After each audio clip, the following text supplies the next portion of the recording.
리스본의 밤은 언제나처럼 파도의 낮은 선율처럼 스며들었다. 시아두의 화려한 불빛이 꺼져갈 무렵 아나실바는 레스토랑의 뒷문을 나섰다. 고된 하루였다.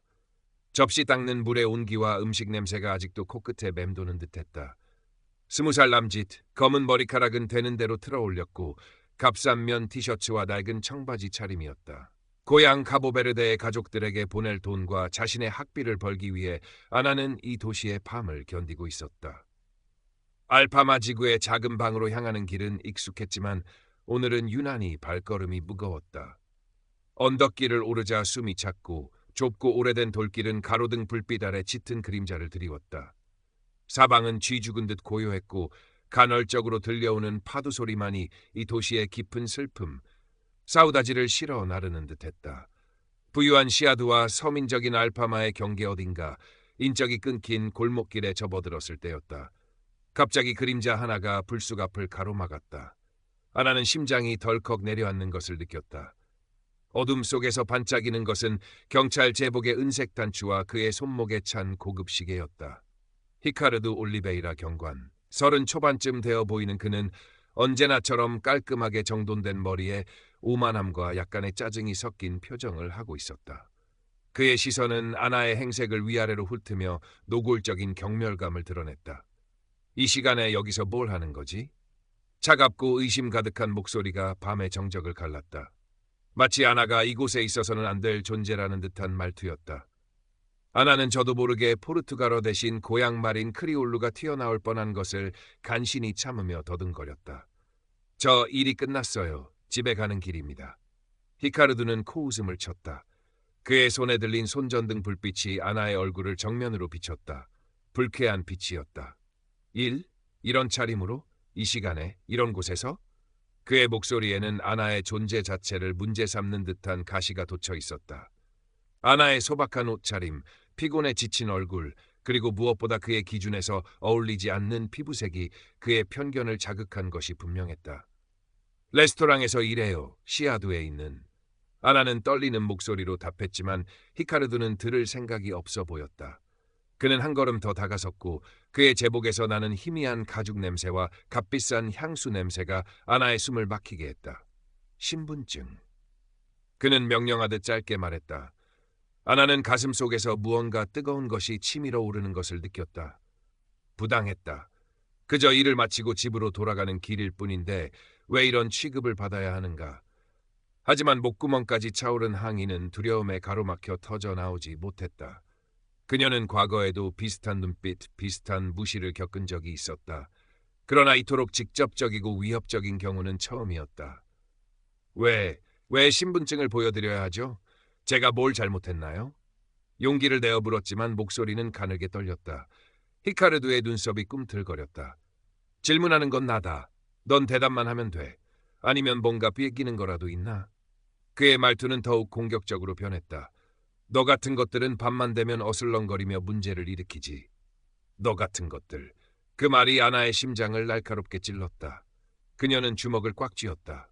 손톱이 손바닥을 파고드는 아픔이 느껴졌다. 하지만 그녀가 할 수 있는 것은 없었다. 히카르두는 경찰이었고 자신은 이 도시의 이방인, 가난한 노동자일 뿐이었다. 결국 아나는 떨리는 손으로 가방에서 낡은 거주증을 꺼내 그에게 내밀었다. 히카르두는 그것을 빼앗듯 받아들고는 손전등 불빛 아래 한참을 들여다보았다. 그의 입가에 비웃음이 걸렸다. 아나 실바, 카보베르데 출신이군. 여기는 네가 함부로 돌아다닐 곳이 아니야. 알겠나? 그는 거주증을 아나의 가슴팍으로 던지듯 돌려주었다. 종이장이 바닥에 떨어졌다. 아나가 허리를 숙여 그것을 줍는 동안 히카르두는 경멸 어린 시선을 거두지 않았다. 다시는 내 눈에 띄지 마라. 그 말을 남기고 그는 어둠 속으로 사라졌다. 마치 아무 일도 없었다는 듯이. 아나는 한동안 그 자리에 못 박힌 듯 서 있었다.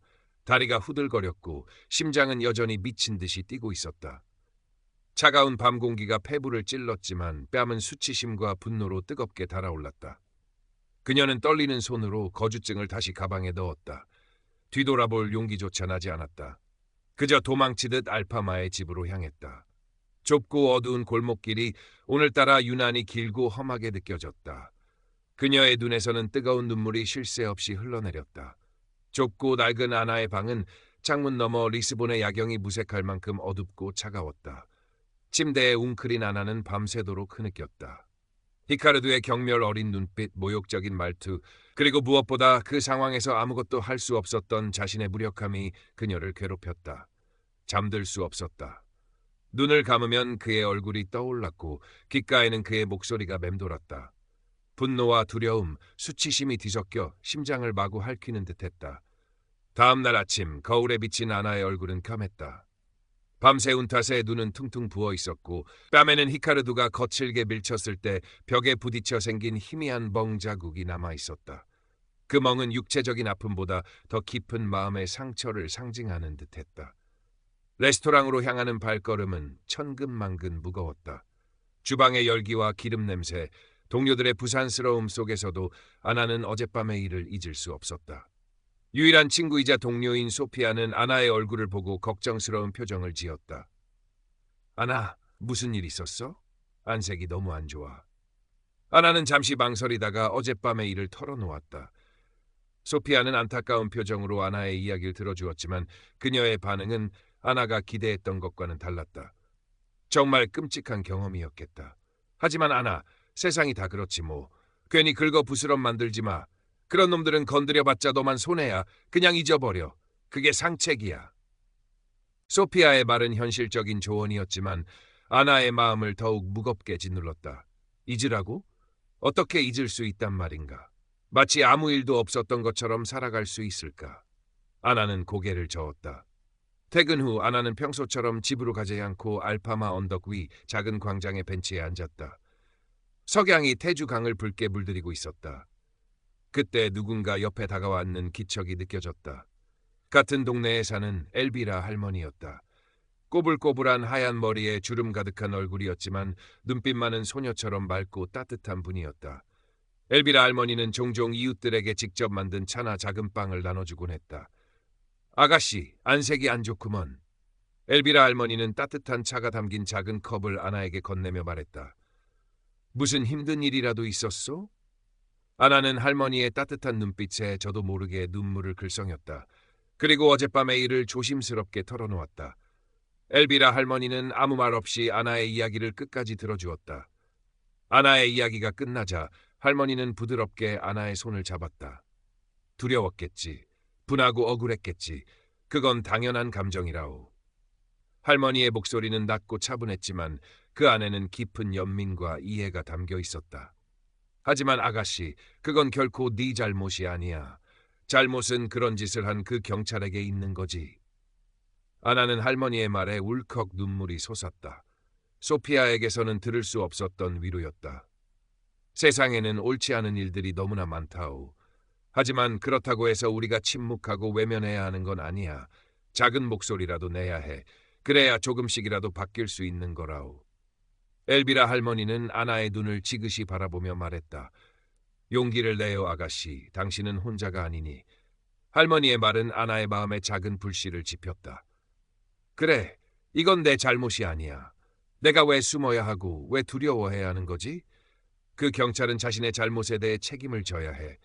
하지만 어떻게?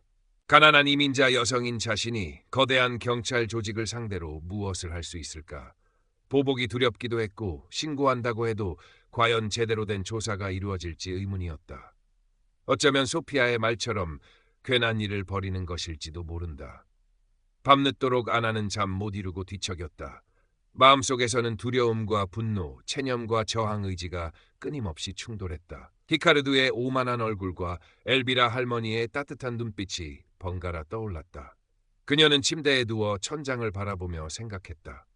어릴 적 카보베르데의 작은 마을에서 할머니가 들려주던 이야기가 생각났다.